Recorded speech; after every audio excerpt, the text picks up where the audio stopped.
Or is it? No, it's not even afternoon, it's morning. Sorry, guys. We're here today because the City of Mount Vernon has received official notice from the Department of Justice that our time is up. The Department of Justice is suing Mount Vernon because Comptroller Maureen Walker and the City Council have ignored deadline after deadline. And not just them, former Mayor Ernie Davis.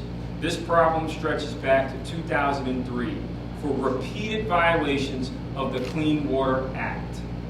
Can you please get the water for me, please? We are facing, and I quote to my left, this is the letter from the Department of Justice, significant monetary penalties because the obstructionism caused by Comptroller Walker, the City Council, and former Mayor Davis. Who wants to protect water like this?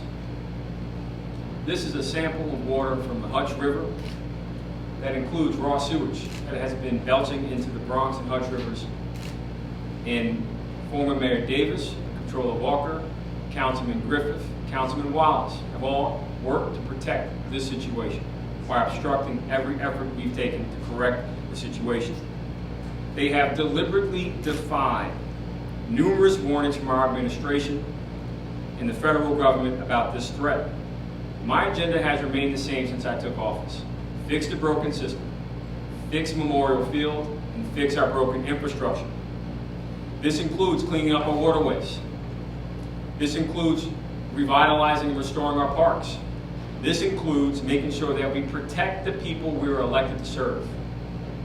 It's shameful that provincial politics has put Mount Vernon taxpayers on the hook for potentially millions in devastating and avoidable penalties because Comptroller Walker, the council members, former Mayor Davis thought it right to block progress in the city.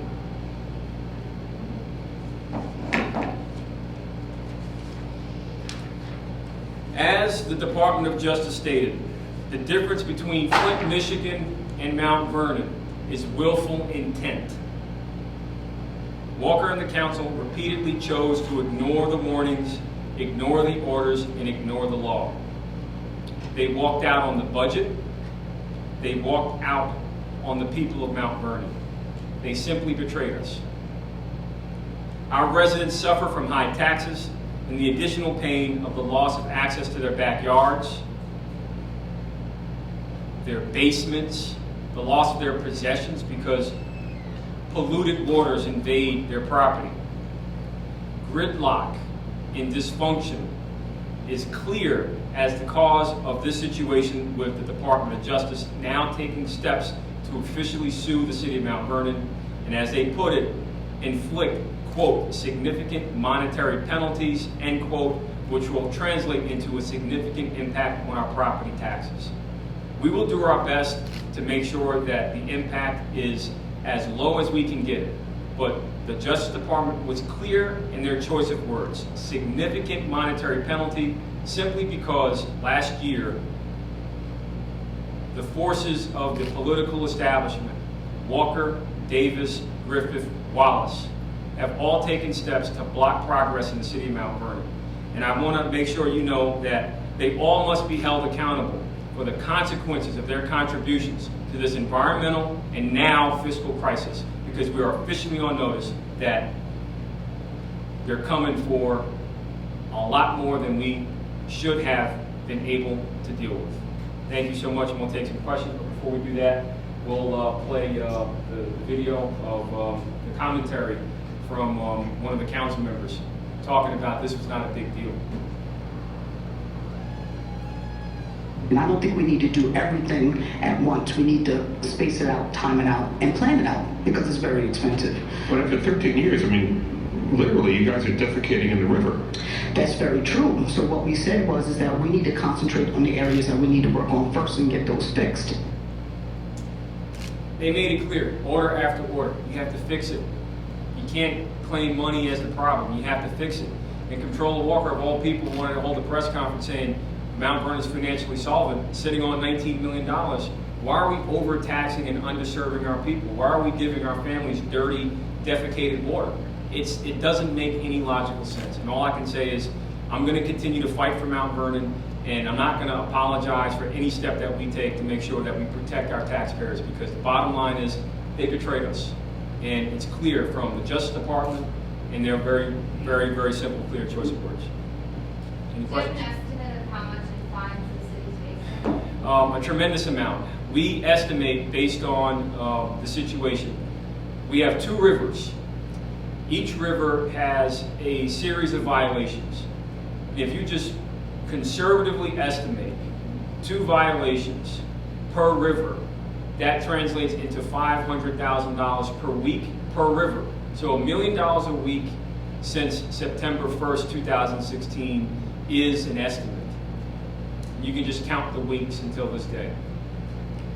And if the Justice Department wants to be more stringent, they can go back to 2003. Mayor, do you think that some individuals are sabotaging your administration, and what are they trying to accomplish? I believe that our administration has been systematically sabotaged by Councilman Wallace, by Councilmember Griffith, by Comptroller Walker. And it's all because they want to play this political game with Ernie Davis. And for some reason, I don't know why they think it's cute to pick politics over the people, or why they thought it was a good idea to put politics before good policy. But I've always made it clear, if there's an issue for us to work on, it's cleaning up our waterways. It's fixing our parks and allowing our families to enjoy a great quality of life here in Mount Vernon. Now we're going to pay the cost. It's millions in penalties, no matter how you stretch it. It can go over, I'm afraid to even say it, but just know that it's millions based on what we can estimate. And do you think that the people of Mount Vernon understand that the consequences is taxes are going up?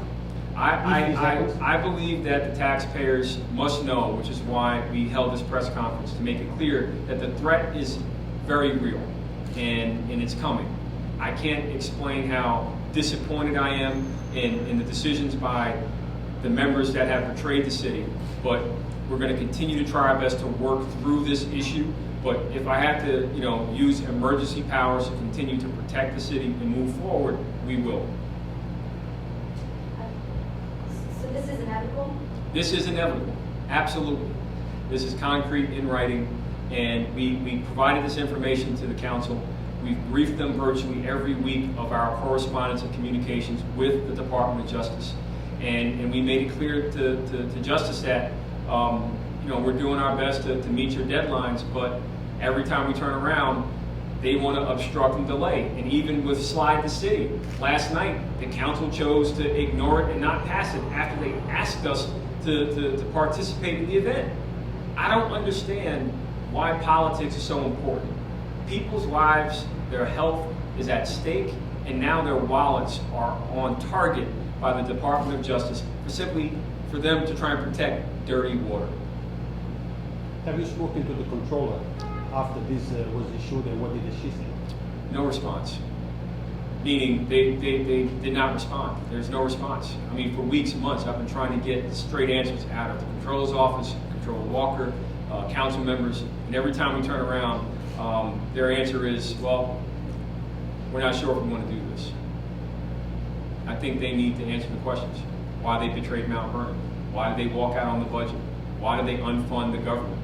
I can't answer those questions other than report to you that we're doing our best to make progress under very challenging circumstances. And a state Supreme Court judge recently ruled that political animus and sabotage is what has undermined our administration. And I can't thank the courts for, backing the positions that we've taken.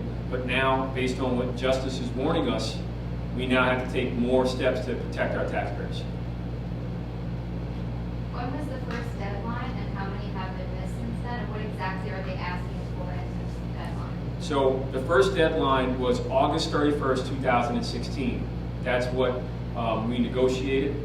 And since then, we have missed repeatedly the deadlines ever since. I mean, so every week since August 31st, 2016, you can count the weeks. In terms, What were they asking for? so they were asking for phase 1 of our compliance order to be completed. Phase 1 was mapping the sewer system. And that takes a lot of time. And we are working with the Department of Justice to set a new starting date, a new deadline for when we will be complete with the mapping of the sewer system. As I mentioned, over the past few weeks, we have made good progress. We were able to acquire some equipment, but as I made clear to the council and the controller, 2 pieces of equipment is not enough to meet the deadline. And every time we try to sit down and talk to them about it, they just simply walk away saying, do it with what you have.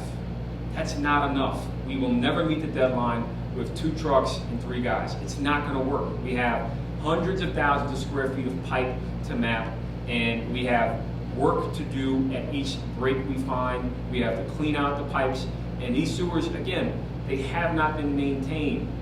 And this is something that, you know, we understand is our burden, and we're doing our best to create a cost-effective solution. But now that we're going to be penalized significantly, I cannot promise taxpayers that their taxes will not go up significantly, all because bad decisions were made to play politics and not focus on policy.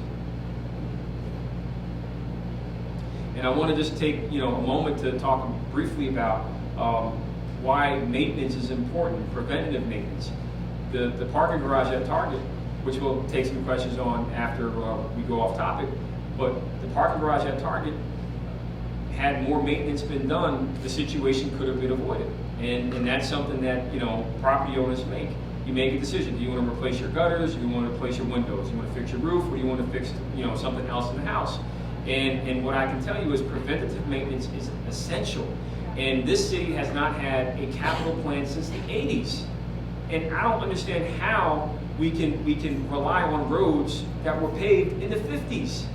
So we have a lot of capital improvements to do, and we put forward a plan last year, and again, we'll submit one this year, that we believe will address many of the needs, but it's going to be very difficult now that we know we're going to be significantly penalized by the Department of Justice because poor politics has put us in this situation.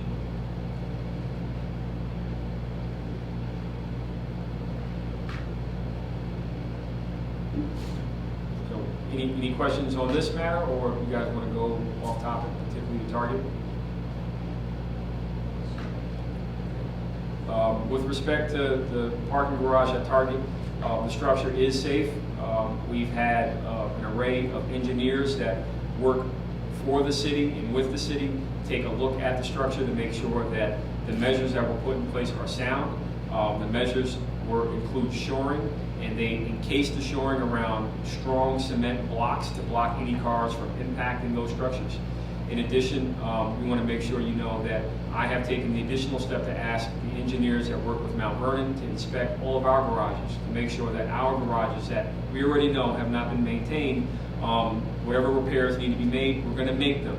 I do not want Mount Vernon to be responsible for shutting down the Metro-North Railroad because Comptroller Walker, Griffith, and Wallace chose not to invest in our infrastructure. So I want to be clear that I've issued that executive order yesterday, and we're looking at all of our garages, even the ones that don't belong to us. We're just taking a second look to make sure that the inspections are being done and no life safety issues exist. But I want to thank the owners of the Target property for taking the steps to make sure that we were aware of the situation, and they brought us in to work with us to make sure that it was done right, safe, and right away.